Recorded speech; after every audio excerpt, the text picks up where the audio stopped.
Intanto buongiorno a tutti, mi scuso per il sindaco Flavio Zanonato e l'assessore Claudio Piron, che è il nostro referente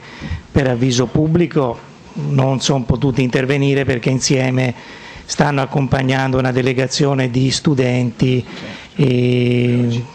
come ogni anno capita, sono i viaggi della memoria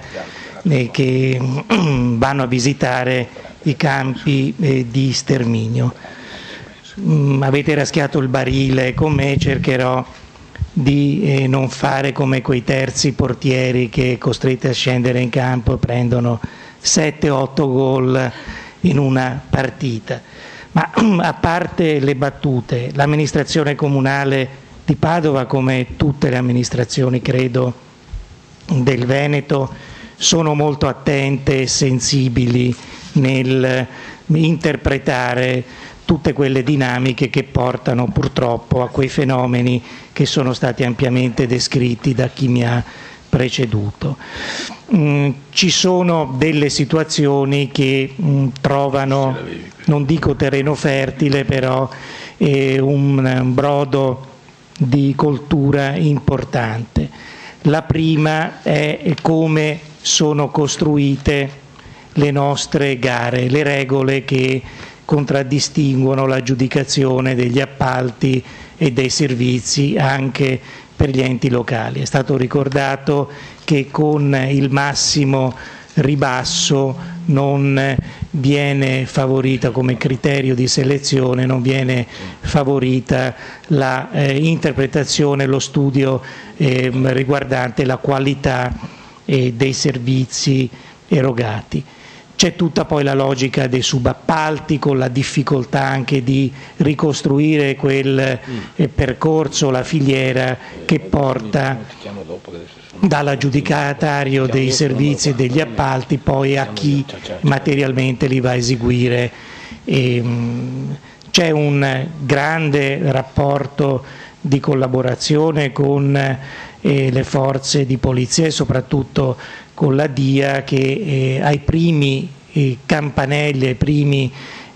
segnali preoccupanti ci si interfaccia e ci si scambiano informazioni, sia quando a noi viene il sospetto, ma soprattutto quando a loro magari giunge la segnalazione che una ditta che sulla carta è perfetta, perché insomma sappiamo che poi questi soggetti si servono tutti di prestanome al di sopra di ogni sospetto, ma a volte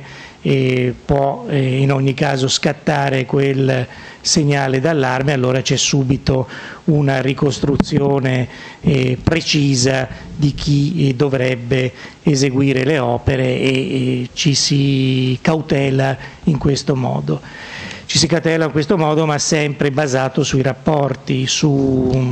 rapporti personali, rapporti tra istituzioni. Occorre uno strumento, ed è per questo che mi compiaccio dell'iniziativa del gruppo consigliare del Partito Democratico di aprire questa fase di discussione e di coinvolgimento tra tutte le forze politiche per andare a individuare uno strumento efficace che possa servire anche a chi riveste una responsabilità a livello locale per contrastare tutti questi fenomeni che abbiamo visto sono sempre più presenti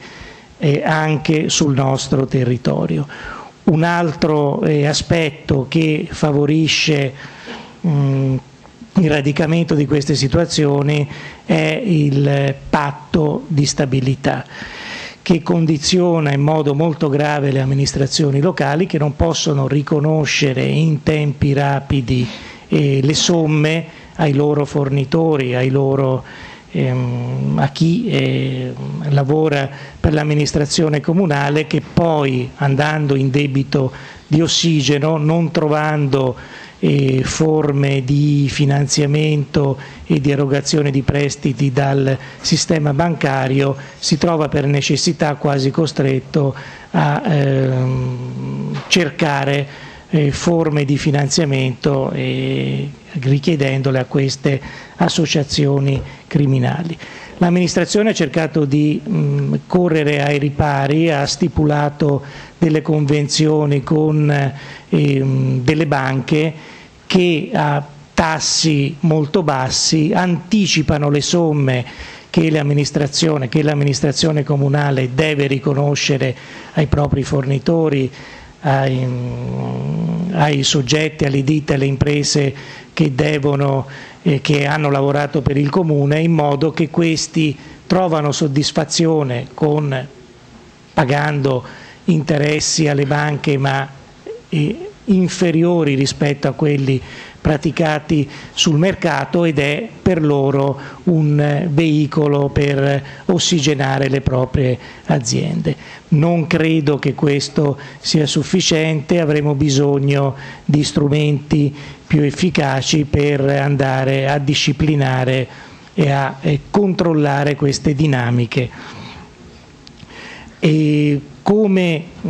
amministratori locali, ma anche come cittadini, abbiamo nell'ultimo periodo assistito a questo, almeno dal punto di vista mediatico, a questo sforzo che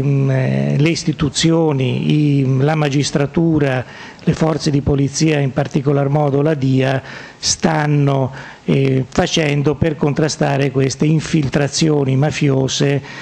sul nostro territorio. Come è stato ricordato, non sono infiltrazioni che seminano e spargono il sangue, sono i cosiddetti colletti bianchi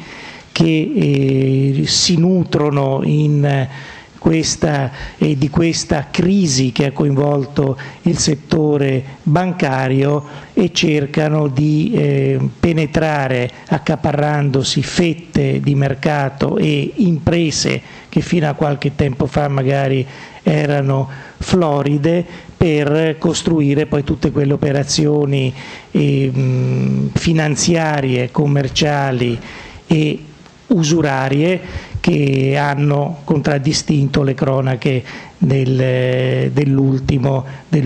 periodo. E non a caso è in questo grande clima di crisi generale che ha investito settori della nostra finanza che queste organizzazioni si alimentano e traggono i maggiori